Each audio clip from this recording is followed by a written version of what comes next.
Yes, you mentioned the word change, and when I bought your book, I mean, that was the question I have. I mean, we've been hearing change from Obama. If you could confront Mr. Obama tomorrow, how would you pin him down when he uses that word change? Well, I probably wouldn't do it directly as much as I would go to his supporter if I was addressing supporters of the audience.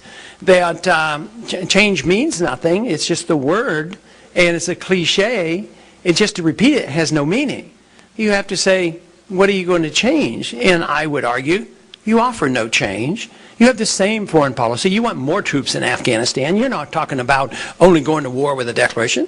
You don't want to deal with the monetary, financial crisis in this country. You want to keep, the system together for the benefit of the banks and the big corporations and the politicians, that argument.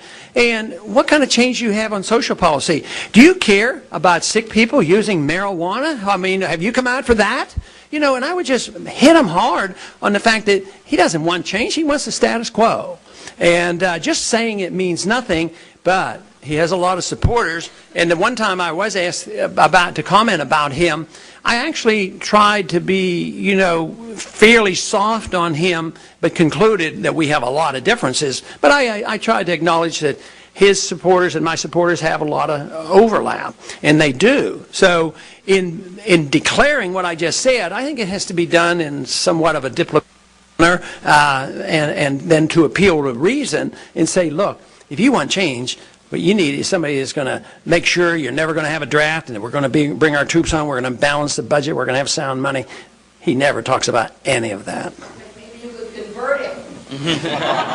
Well, no, he probably doesn't have real solid beliefs. He will be converted when we convert his young people. That's what will convert.